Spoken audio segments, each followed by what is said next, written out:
all across space.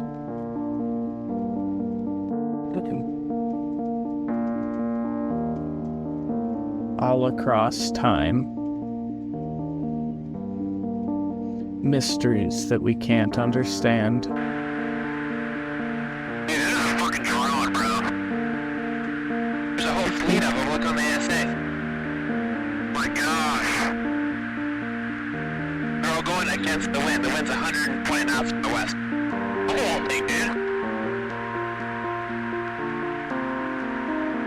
Looking into the stories and those behind them. Welcome to UAP Insight Podcast.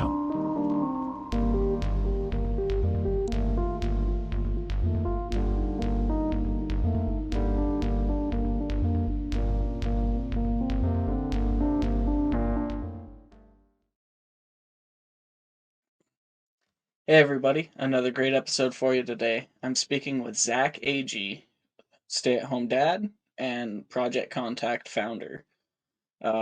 He has an awesome story to tell, and without any further ado, let's get right into it. How you doing today, Zack? Good. How are you? Not bad at all. Not bad at all. So let's kind of start off by introducing yourself. You're a former device repair technician and now a stay-at-home dad, founder or Yep. co-founder of Project Contact, which is Yep. basically to develop psionic abilities with the help of technology assist. Is that right? Yeah. Yeah. Basically. Awesome. So go ahead and just tell me a little bit about yourself, who you are as a person, favorite kind of things to do, that sort of thing. Sure. Yeah. My name is Zack Agee. Been a lifelong experiencer. Always interested in like space technology stuff like. Grew up around the country. Got involved in the paranormal early adulthood, and it just kind of led me down a path that really brought me to where I am today with the project. We just kind Awesome. of developed technology for like what you were saying. We just developed technology for in the enhancement of psionic abilities to interact with these different phenomena. Okay. So let's kind of dive into the technology to what you are able to. Um, hmm so how does this technology work in layman's terms? It's just the incorporation of like light, sound, and magnetism to work on the brain and unify the left and right hemisphere to really act in unison and what most know as hemisync. Okay, so would you say that the Monroe Institute and HemiSync were a good inspiration for this technology? Oh, 100% for sure. Yeah. So when did you first hear about the Monroe Institute and what they were doing for like remote viewing, that sort of thing? Shit, I want to say it was probably Reddit. Once I got interested into like UFOs, paranormal, I sought out different platforms, and when I found Reddit and all the different subreddits for I just kind of over time browsed around, learned more about consciousness, aliens, UFOs, and found HemiSync. Awesome. Is there a particular thing about HemiSync that really drew you in to the point where now you've created this awesome thing called Project Contact? I really liked the out of body experience stuff. So like I had a whole fascination with like leaving the physical body, and when I learned about like quantum non-locality and like CE5 and like interacting with things in these different dimensions, I thought, okay, so what if this was a bridgeway to doing that? And I just kind of explored that. Awesome. Looking back, what do you think has been the hardest thing about uh, working on Project Contact? Funding. Funding. Just really just getting everything put together. Everything's very conceptualized right now. We got all the dominoes in place, and we're just ready to knock them all down. Okay. What's one thing that the general public can do to help you start pushing those dominoes over?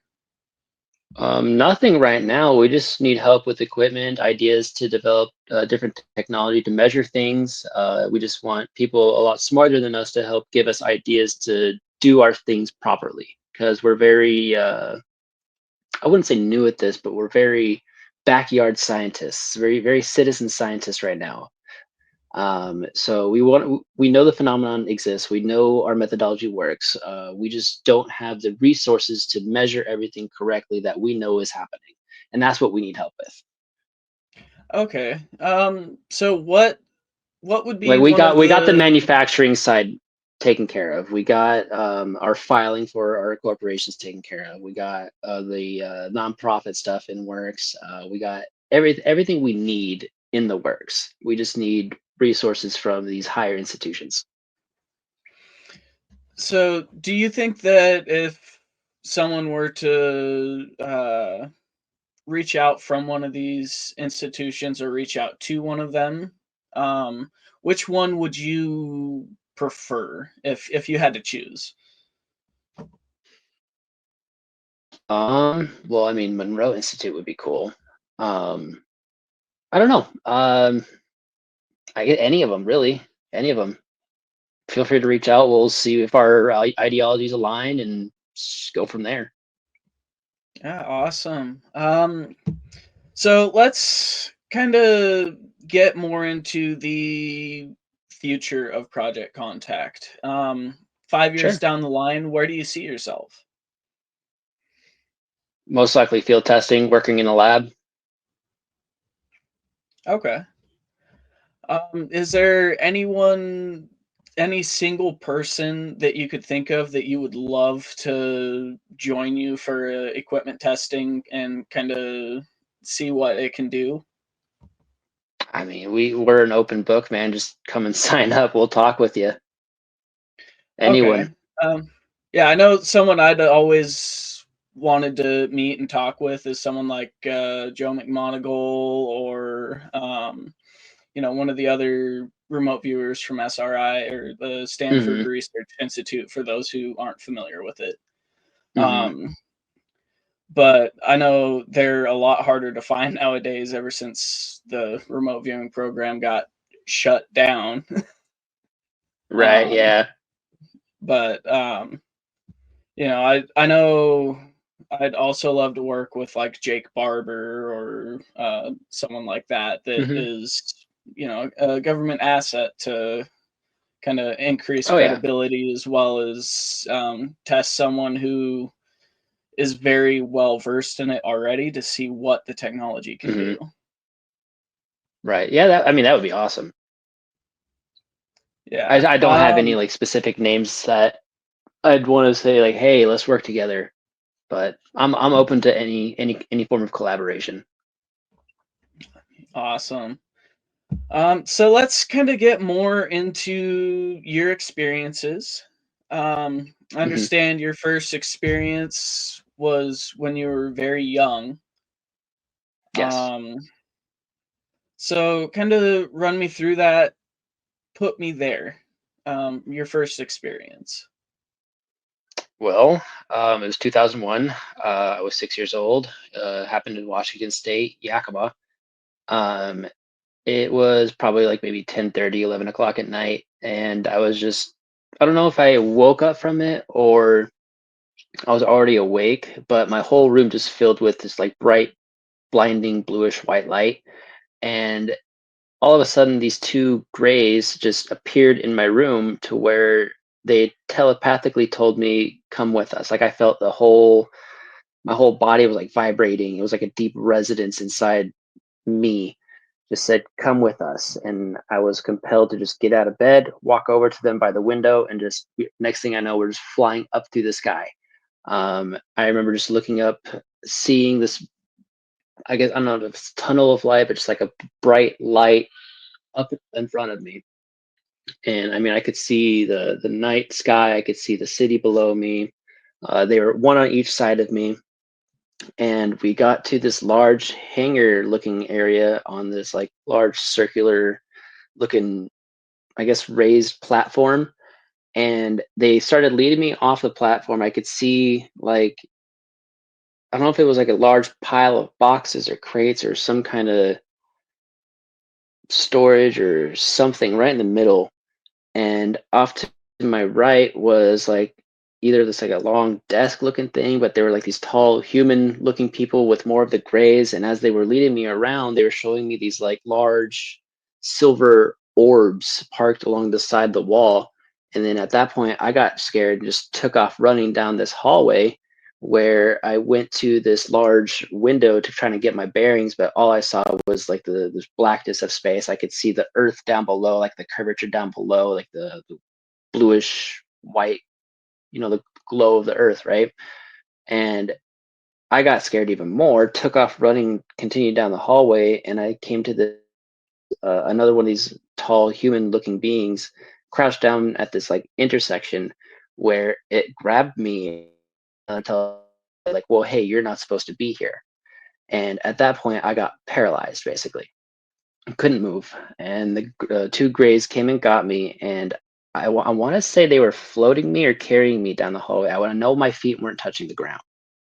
But they led me down back this hallway and into this separate room where there was a large mantis looking being in the corner where there was like this large sciencey station looking thing with like a bunch of screens, tubes, speakers. It had like piping and there was like glowing.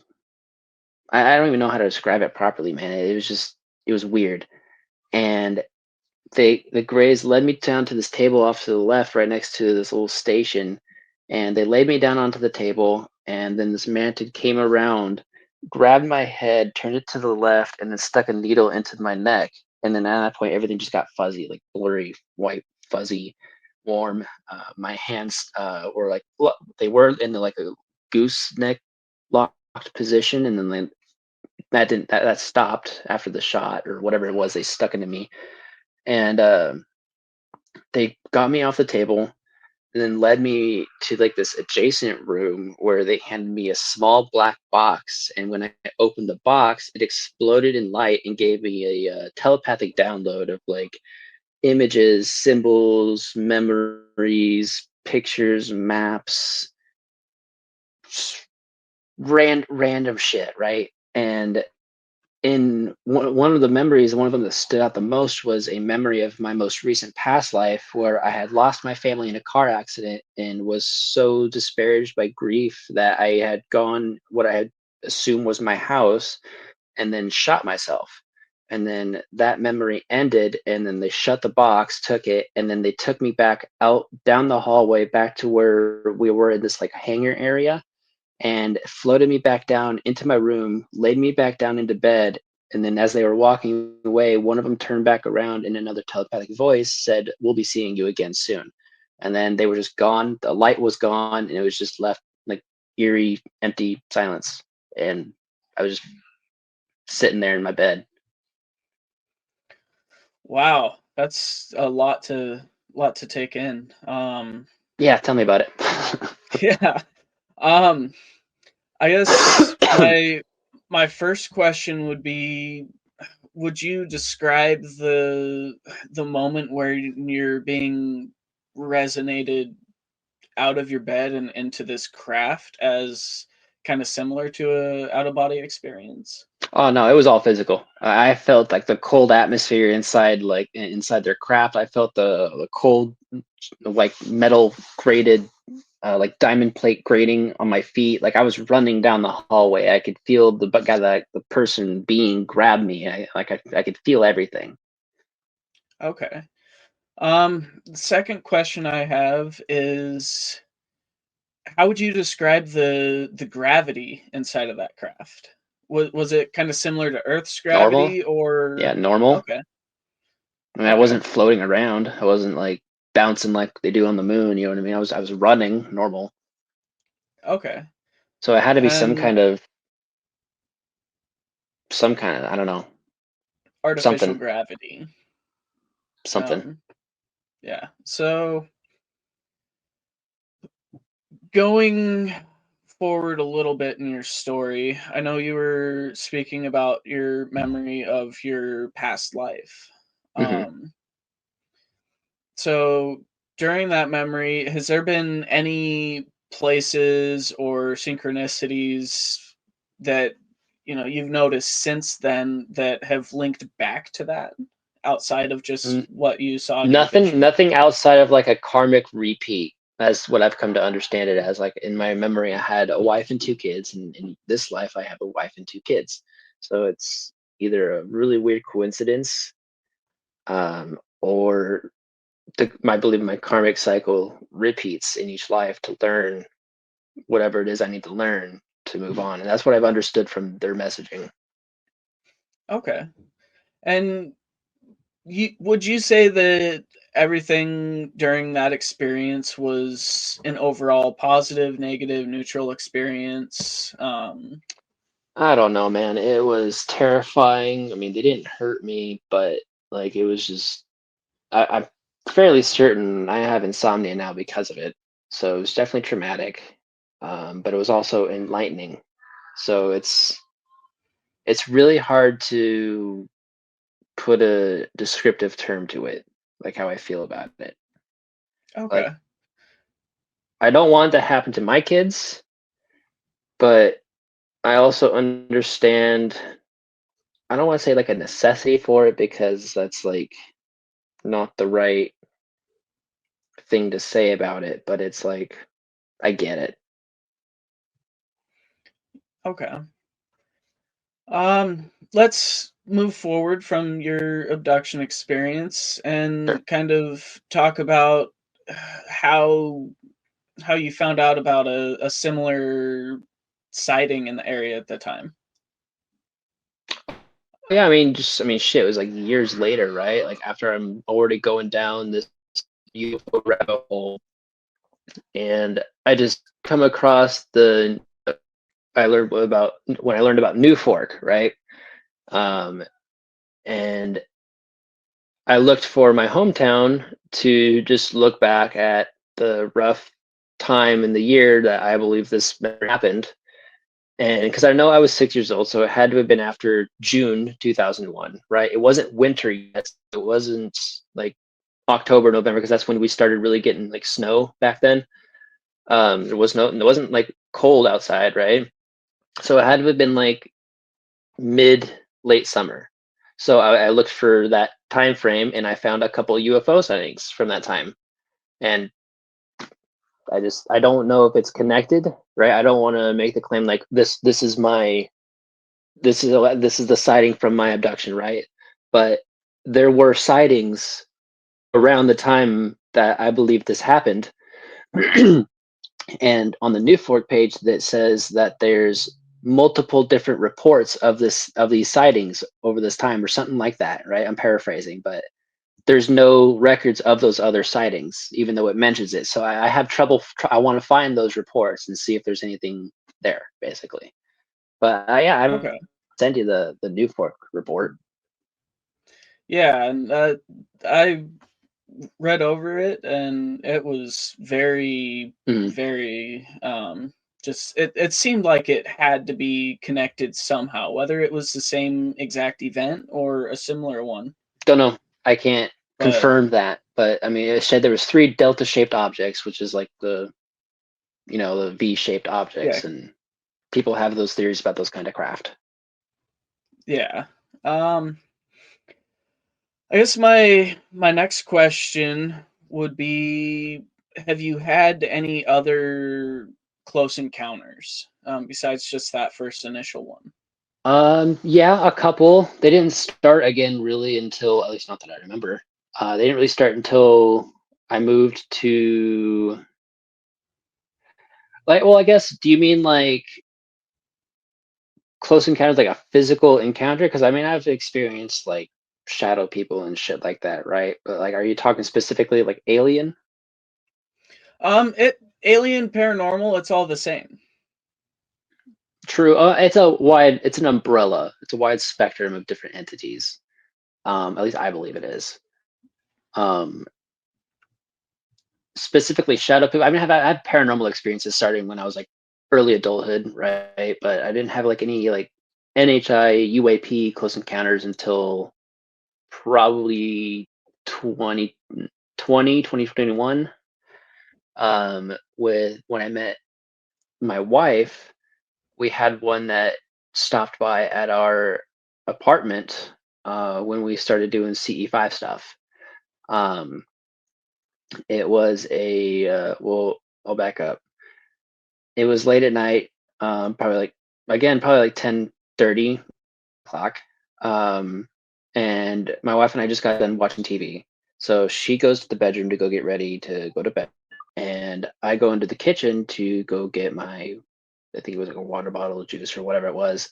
And when you know how you just go into a room and just like instinctively flip on the light switch, you just automatically know where it's at. I flip the light switch on. I'm looking at my water bottle. As soon as the light goes on, this thing that I see out of the corner of my eye, standing on our second floor balcony, by the way, in our backyard of the apartment. I mean, this balcony, a 3x7. It was a small balcony, right? And the railing's very thin, almost like rebar uh, width, right? This thing was like taller than our sliding glass door, pale white, real skinny but really muscular at the same time. As it turned to run away and climb onto our roof, in less than 2 seconds, by the way, this thing was fast as fuck. And I saw what stood out the most was the tendon behind its knee that connected the thigh to the calf. Like that really stood out to me. That was weird to me, right? And it got on a roof less than 2 seconds, and I could hear it running across our roof. And I go run in to tell my wife what I just saw, and she tells me I look like I just seen a ghost. I tell her what I saw. We go look at our window. We kept feeling like we were being watched. We both had that weird feeling that we were being watched, and like this metallic hissing sound that sounded like shocks releasing pressure, but there was like nothing out there to be making this sound, and it sounded like it was coming right from our backyard, right? Like it is like right outside, but there was and it went on for maybe an hour and a half, and then we're just watching out the window like, where the fuck is this thing? And we give up. We go to bed that night, and my wife wakes up in the middle of the night to turn on a fan in our room. And as soon as she gets back into bed, she looks over and sees the same thing, the same being again in our room, crouched down by our dresser, just staring at us. She gets scared, grabs her phone to shine a light at it, and it just vanishes. She said it was like real skinny, had like a really large white egg-shaped head with large black almond-shaped eyes, and was just crouched down staring at us. And she said as soon as she shone the light at it, it just vanished, blinked, gone. Wow, yeah. That kind of brings back a memory of something that Whitley Strieber has actually talked about. When he was a kid, um, I might butcher this story, but when he was a kid, he was home alone. His dad was off working at whatever his job was.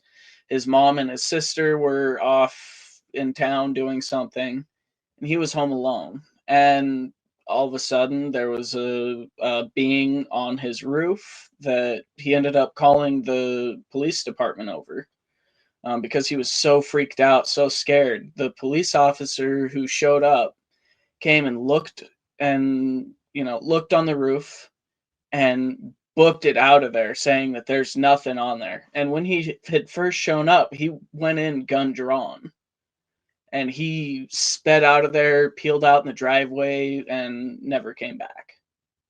Um, Wow. so that's kind of a similar sounding story to an encounter.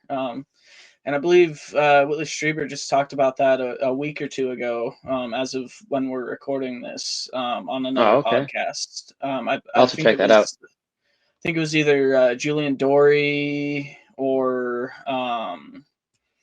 Alchemy American. Okay. One of the two of those. But yeah, no, that's insane. I mean, I don't know what I would do in that kind of situation. Yeah, we just freaked out and basically just stared out the window. Yeah, I mean, have you ever like tried to capture any of that sort of phenomenon on film or via Um, just we photography? tried we tried one time when we had another encounter when we moved out of Chicago back to here in Washington State, down in the Tri Cities. Um, it was like literally the first night we got there, and we go to bed that night, and because of my insomnia, right, I'm always up late, and my wife is laying next to me, and I'm just, on my phone scrolling, and I just see something out of the corner of my eye, and it's like this large, swear to God, it looked like a dog man, like a werewolf, right? Peeking in from the top right of our window, and it's probably like maybe 6.5, 7 foot on like the top corner, right? Just like leaning down to look inside. As soon as I saw it, it like saw that I saw it, ran away. I got freaked out, ran to the window to go look for this thing, and I'm staring out the window, seeing these small, like invisibly cloaked, like something like an active camouflage, like 6 or 7 of these things running around in our yard. I'm like hyperventilating at that point, just frozen, just staring at what's happening. That wakes my wife up. She comes, asks like, "What's going on?" And I turn around and say, "There's shit outside. Like there are things outside." She gets up out of bed and she's seeing these things with me. These small, like invisible, cloaked beings coming down off the mountain, going back up, going back down, running around like playfully. And as we're just staring, watching, one of them comes running up to the window, and at that point, I start recording, right? And one of them comes running up to the window, and that scares me, knocks me off balance. And as I'm going back up to the window to grab my phone to record this thing, my hand locks up. And I drop the phone. Like my hand is in pain. It starts like goosenecking on its own, just my wrist. So I don't know if it was like it controlled that somehow telepathically, but like it was right there in front of the window. And you could see it had like a lavender skin tone in the recording. It was weird. Interesting. Do you still have that recording Somewhere by on a any Google Drive chance? on one of my old phones or something like that. Yeah, somewhere on it's on one of my old phones. Okay. If you have a chance, if you could send me that, that would be awesome. Sure. Yeah, I think I have screenshots lying around somewhere. Okay. And a question I have about that one, have you ever drawn any parallels before with the goosenecking of your arm between when you Mm-mm. were a child and when you encountered that? Well, I mean, yeah, I mean, after the experience happened, yeah, I kind of noticed like, oh shit, this happened here, this happened there at the same time. But I don't know if that's like a normal thing that they do, or if it was a coincidence or what. I don't know because like if I grab just because I grabbed the phone and it did that to my hand, I don't know. Okay. Um, I think my last episode, I was talking to Lenville Logan, former UAP task force member and Hmm. creator of the Phenom app, Hmm. and he has a theory about close encounters of the third kind, where sometime between the 80s and the early 2000s, there was an increase in contact among young people. So look at Hmm. the aerial school in Rua, Zimbabwe, various other Hmm. encounters all the way around the world, primarily focusing on young people, people around the age that you would have been, I would have been at the time. Interesting. And in order to help facilitate more acceptance in the current generation, um, what do you think of that theory as someone who's an experiencer yourself? I mean, that resonates. I'd definitely like to pick his brain about it for sure. Yeah, absolutely. I'll see if I can get him in contact with you, and maybe Okay. maybe you might be able to collaborate to graduate, as he says. Uh, Yeah, I think but we briefly ran into him at the Soul Conference. I didn't get a okay, chance to talk to him about like anything like this. yeah, I will definitely send him your information and see if I can get him to reach out to you, because I Cool. feel like you two would have a lot of really awesome conversation. Well, I'm open to that Um, for sure. yeah, awesome.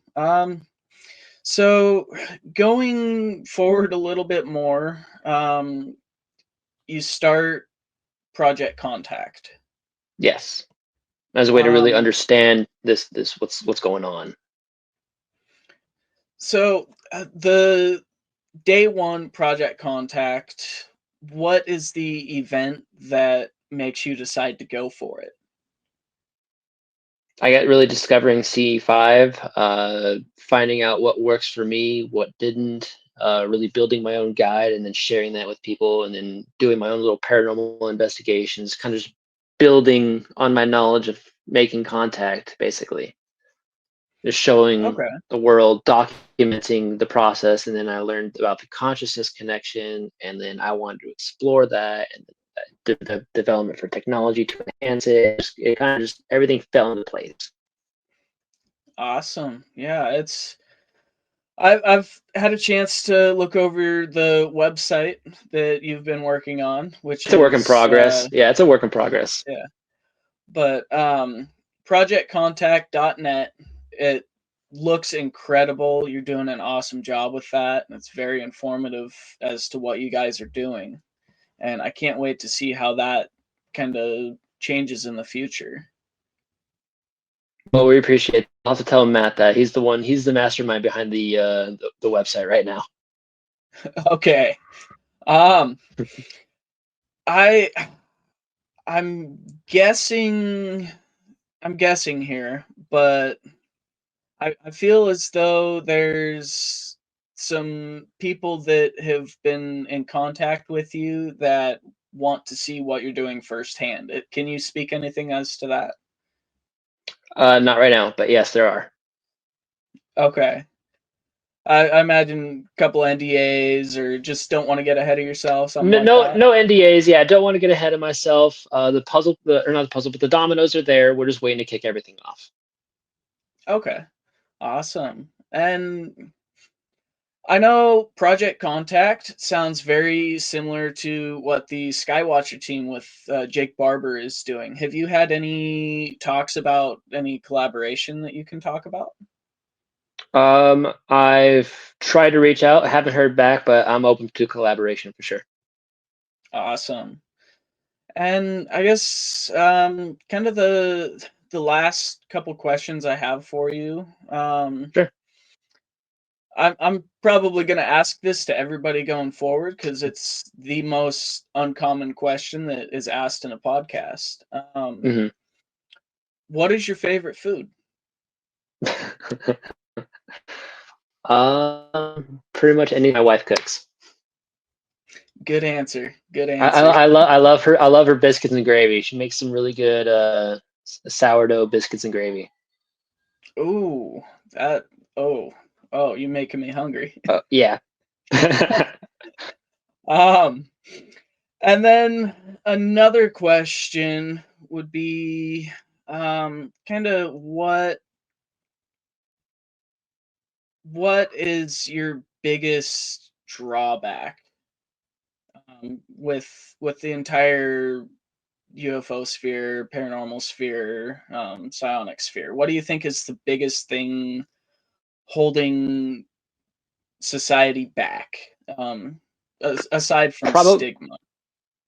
probably the transparency issue for sure. Just Okay, people need to know, man. Just tell us. We can handle the truth. It's a lot, I but people can handle it.